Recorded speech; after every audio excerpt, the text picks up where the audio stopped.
Chegamos ao terceiro episódio dessa que promete e já vem sendo uma das melhores séries de 2022.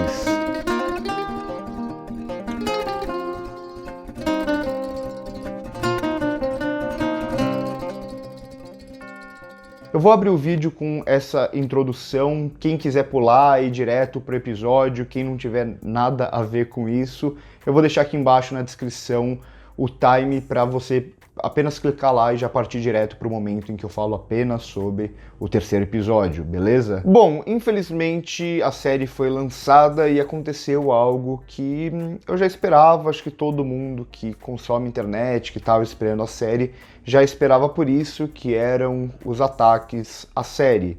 Não a série em si. Por quê? Porque se você vai atacar uma série, você precisa assistir essa série para poder atacá-las. E muitas dessas pessoas, não todas, calma, mas muitas dessas pessoas já estavam atacando essa série antes dela ser lançada. Quando lançou trailer, quando lançou material promocional, esse tipo de coisa. Eu vejo dois grandes grupos, tem mais gente, óbvio, tem gente que não sabe nada de Senhor dos Anéis, está assistindo e não curtiu, tem gente que gosta de Senhor dos Anéis, está assistindo e não curtiu, tranquilo, ninguém precisa gostar, ninguém precisa desgostar de nada, cada um tem sua opinião, tranquilamente a gente pode bater um papo, conversar sobre isso. Mas tem dois grandes grupos aqui que não estão gostando da série. Os dois têm a ver com a adaptação. Um tem a ver com a adaptação, o outro nem tanto. Eu acho interessante começar o vídeo falando disso antes de começar a falar do episódio em si. Bom, esse primeiro grupo que se diz fã de Tolkien e que parece que não entendeu exatamente a obra do Tolkien, que é a união de todas as raças para vencer o mal, a gente já sabia que ia ter galera reclamando de elfo negro, reclamando da Galadriel protagonista. Isso daí é um pouco de desconhecimento da obra do Tolkien, mas tudo bem.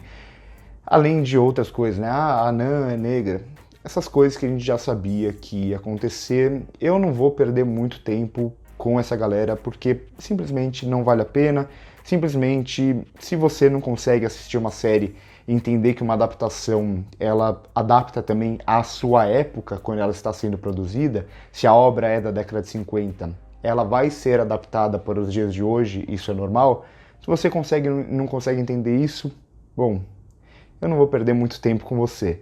Já o outro lado, pessoas que não tiveram problema com isso, mas tiveram problema mesmo porque aqui tem muita coisa nova em relação aos livros, esse tipo de coisa, muita história nova. Primeiro, como eu comentei no vídeo passado, isso já era meio esperado, eu não falei exatamente lá, né, qual que é a adaptação, o que eles tinham direito da Amazon, eu só falei que eles tinham direitos a poucas coisas.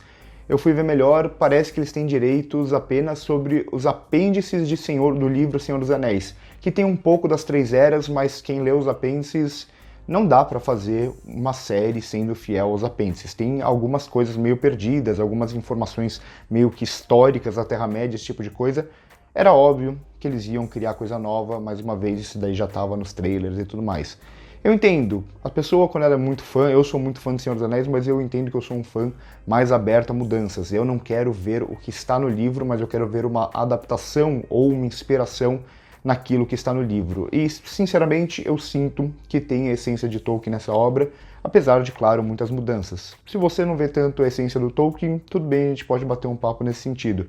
Mas essas pessoas que são muito, digamos, puristas da obra, que estavam com aquela expectativa, eu entendo que vocês podem não gostar e não tem o menor problema nisso.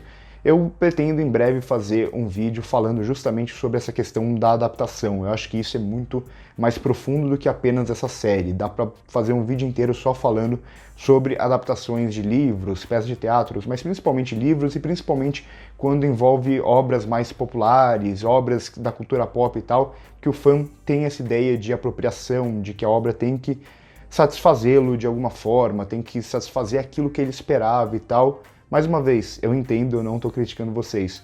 Só que eu já tenho uma visão um pouco diferente nesse sentido. Em parte isso é um peso histórico do cinema e da televisão posteriormente ainda, por ser uma arte nova em relação às outras. Então tem meio que essa ideia de submissão, né? A ideia de que o mais importante do audiovisual é a história e de que se está adaptando uma obra tem que ser fiel a essa obra. como eu disse, eu não concordo com isso. Eu acho que isso é muito mais o peso histórico de ser o audiovisual ser jovem em relação às outras artes do que necessariamente uma verdade. E sim, acima de tudo, como eu sempre digo, audiovisual, como o nome já diz, é som e imagem, principalmente imagem. A partir de agora, vamos falar melhor sobre esse terceiro episódio de Anéis de Poder. Eu tinha falado errado no episódio passado, né? Não é Os Anéis do Poder, mas sim Os Anéis de Poder. Diferente do primeiro episódio, em que a gente tinha basicamente ali 4 núcleos em determinado momento, esse segundo, na verdade esse terceiro episódio, ele vai ter só 3 núcleos bem definidos aqui, né? Bem direitinho, dá pra gente perceber cada um dos núcleos que vão ser trabalhados. Então, aqui a gente não tem Elrond, com exceção de uma aparição ali numa pintura, a gente não tem Durin, a gente não tem Celebrimbor, a gente não tem Gil-galad, entre outros personagens que apareceram lá no primeiro episódio e no segundo também. Então, se os 2 primeiros episódios eu falava muito que era sobre esse mistério, né?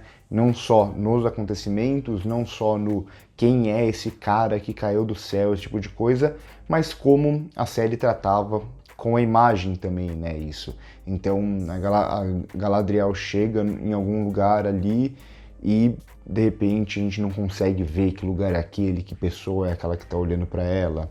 Ou sempre dava um jeitinho de esconder esse tipo de coisa.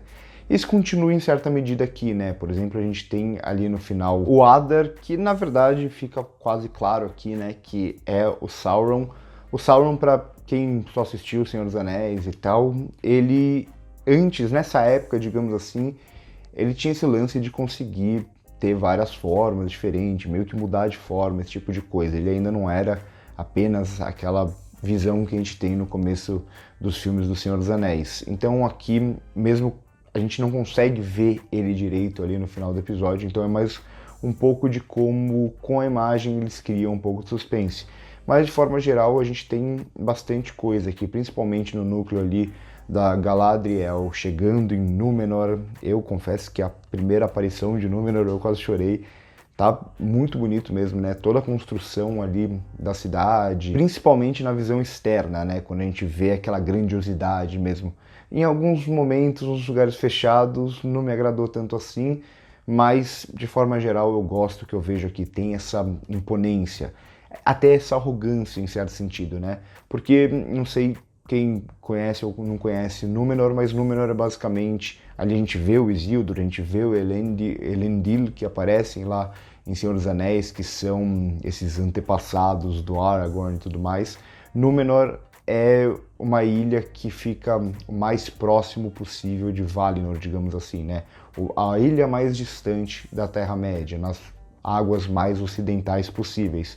Foi uma coisa que eu falei bastante no episódio passado, né? Que o pessoal se precipita, claro, para despejar ódio, é 2, e um monte de gente falando, não, a Galadriel saiu nadando até a Terra-média. Falei, não, ela não saiu nadando até a Terra-média, ela encontrou o barco no meio do caminho, teve uma tempestade e ela não chegou na Terra-média. A minha aposta já era que ela tivesse chegado em Númenor, claro, já estava confirmado que ia aparecer aqui na série. E eu gostei muito de como é retratada toda essa imponência. Ao mesmo tempo que eles se usam bem dessa questão de um certo até preconceito, que isso é totalmente tirado dos livros do Tolkien, né? Esse lance de que em determinado momento os Númenóreanos, que inicialmente eram muito próximos dos elfos ou dos Eldar, eu gostei que eles usaram o termo aqui, ele em determinado momento começa a se criar uma certa arrogância, começa a se criar uma espécie de desafio, uma vontade deles de confrontar os Valar, de confrontar Valinor, e com isso eles começam a não só rejeitar os elfos, como rejeitar quem gosta dos elfos, eles rejeitam a língua élfica que era muito utilizada lá, então tudo que tem alguma ligação com os Valar ou com os elfos é banido ali, né? É extinto basicamente de Númenor, é isso que eles vão trabalhar aqui nesse episódio. E ao mesmo tempo isso serve não só para mostrar que não é toda Númenor que é assim, o Elendil e o pessoalzinho dele, digamos assim, Isildur e companhia, eles têm essa ligação, né? Eles são da turma que são os fiéis aos Valar, que tem que, de alguma forma, se esconder e tudo mais.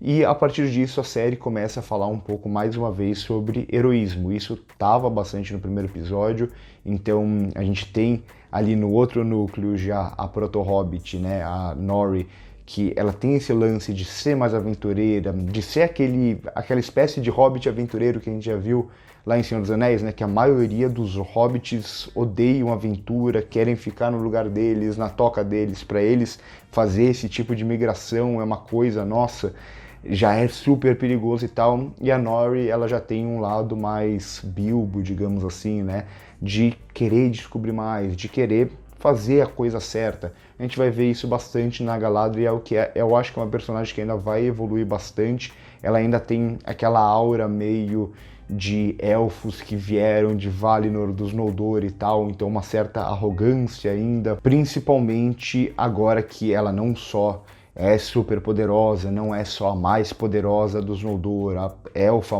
mais poderosa, viva, esse tipo de coisa, que tem toda essa imponência, como ao mesmo tempo ela rebate, usa essa arrogância até como uma forma de rebater essa hostilidade quando ela chega ali em Númenor. Tanto que tudo muda a partir do momento que o Elendil fala com ela na língua élfica, que é quando tem esse tipo de conexão, é quando ela começa a se abrir um pouco mais e a gente volta a ter novas descobertas aqui, né? Eles falam um pouco sobre Númenor, eles citam Elros, né? Elros era o irmão do Elrond, os dois eram meio elfos e eles tiveram o direito pelos Valar de escolher se eles queriam continuar como elfos, ou seja, imortais, ou seguir como os humanos. Então aqui a linhagem de Elros que domina Númenor, os reis de Númenor e tudo mais, eles são humanos, mas com uma contagem de anos muito maior, né? De coisa de 400 anos, esse tipo de coisa eles conseguem viver. E além disso, a gente tem também aqui a presença já do Ar-Pharazôn, que vai ser um personagem importantíssimo, também da Míriel, né, a Tar Míriel, que é a filha do Tar Palantir, que foi, digamos, o último ali que tentou ainda uma conciliação de alguma forma com os Valar, com os Elfos, o último dos reis de Númenor tenta isso. Mas aqui eles criam uma ideia que é bem própria também das obras do Tolkien, de algo meio predestinado, de uma espécie de destino ou de maldição. Então a gente vê isso principalmente quando a Míriel fala ali sobre a chegada da Galadriel, como eles já soubessem que aquilo ia acontecer. Então dá esse ar mais místico, mais fantasioso nessa série de fantasia, de que tudo tá meio predestinado ou tem uma espécie de possível destino que eles conseguem enxergar, algo que a gente viu bastante lá em Senhor dos Anéis, né? Então, para mim, nesse episódio, o que melhor funciona é todo esse núcleo de Númenor, com a Galadriel, com o Halbrand também. Gosto como eles vão construindo esse personagem. Primeiro também, mais uma vez, começa meio misterioso, ele faz coisas que um cara normal não faria ali e tal, até que tem uma espécie de revelação de que ele é um dos líderes lá do sul. Gosto também como eles usam bastante esse episódio em diálogos sem parecer tão expositivo, mas que revelam muitas coisas. Algo que eu já falei aqui sobre toda essa relação de Númenor, sobre a relação da linhagem de Elros, e aqui também, por exemplo, que eles falam por que Númenor existe, né? É um presente dos Valar por eles terem lutado junto com os Elfos contra Morgoth, enquanto outros humanos, os humanos do sul, eles se uniram a Morgoth, eles traíram os outros e tal, e por isso eles ficaram pequenos, digamos assim, a contagem de anos deles são mais baixas e tal. E mais uma vez, a Galadriel, que ela já tem esse heroísmo, ela busca esse heroísmo e tal, então ela não tem esse problema de precisar se provar, em certo sentido, como heroína. Ela chama o Halbrand aqui para ele ser herói, para ele ajudá-la nessa busca. Então a série ela tá falando quase o tempo inteiro, ou em grande parte, sobre essa questão do heroísmo. A gente vai ver isso bastante também ali no núcleo do Arondir aqui, que sinceramente para mim é o mais caído aqui desse episódio, não necessariamente nos acontecimentos, mas como esses acontecimentos são mostrados. Aqui algumas escolhas de direção eu não gosto tanto nesse episódio, eu acho os dois primeiros episódios que foram dirigidos ali pelo Bayona bem melhores dirigidos do que esse aqui. Tudo que envolve ali o Arondir tentando a libertação, eu gosto da temática, eu gosto dessa tentativa de libertação dessa espécie de escravidão, que é algo que é bem típico aqui também, não só da nossa humanidade, mas também é muito trabalhado, os elfos que são colocados por Morgoth para trabalhar para ele, esse tipo de coisa, e aqui o Sauron, né, que tudo diz que é bem esperado, digamos assim, que seja o Sauron controlando tudo, colocando também esses elfos para trabalhar. Gosto de algumas questões, gosto do visual dos orcs, desse lance deles não poderem tomar sol e tal. Ah, mas por que em Senhor dos Anéis eles podiam e aqui não? Os orcs, eles ficaram, digamos, muitos e muitos anos vivendo nas cavernas, né, nessa espécie de escuridão, sem ver a luz do sol. Então, gosto de algumas temáticas do visual aqui trabalhado, não tanto de como são encenadas as cenas de ação, principalmente as tentativas de libertação. Por mais que tenha um lado mais fantasioso que é legal dos elfos, a gente via isso bastante com Legolas no Senhor dos Anéis, deles serem leves, deles terem a pisada leve, digamos, esse tipo de coisa, de fazerem coisas impossíveis. Ainda assim eu acho meio mal encenado, e o uso aqui, principalmente da câmera lenta, eu acho muito mal usado. O próprio CGI ali do Warg não tá tão bem acabado assim. Distou um pouco do restante do episódio, pelo menos na minha opinião. E além disso, a gente continua tendo o núcleo mais simples, digamos assim, mas que tende a ser muito relevante também, que é justamente dos proto-hobbits. Então a gente vê hobbits fazendo coisas de hobbits aqui, né? Por mais que sejam os antepassados deles. Eles bebendo, eles se divertindo, eles com medo, eles têm todo aquele negócio deles se esconderem rapidamente, tá? Eu acho muito legal, mas é um núcleo que a gente ainda sabe menos coisas, é o núcleo que mantém o mistério acima de tudo. Então é um núcleo que não avança tanto em descoberta em relação ao primeiro episódio. Para mim, então, aqui tem uma divisão até de qualidade dos 3 núcleos. Para mim, o núcleo de Númenor é o que melhor funciona aqui nesse episódio. O do Arondir, para mim, gosto de alguns elementos que eu falei, mas no geral não funciona tão bem. E aqui, o dos Proto-Hobbits, eu tô achando super fofo, mas eu quero ver como isso vai evoluir, como esse chamado para aventura que a Nori tá tendo vai evoluir. Visualmente, com exceção do núcleo do Arondir, eu tenho gostado muito da série. Eu acho que todo investimento vai aparecendo em tela, e isso é muito interessante. Mas por hoje é isso. Comente aqui embaixo o que vocês acharam, o que vocês acharam de Númenor, acima de tudo, que foi de longe o que eu mais gostei desse episódio. Se vocês também sentiram alguns problemas aqui, eu gosto mais dos 2 primeiros episódios do que desse terceiro. Curte o vídeo se gostou, se inscreve no canal se ainda não é inscrito. No primeiro comentário fixado você tem as nossas outras redes sociais. Por hoje é isso e corta.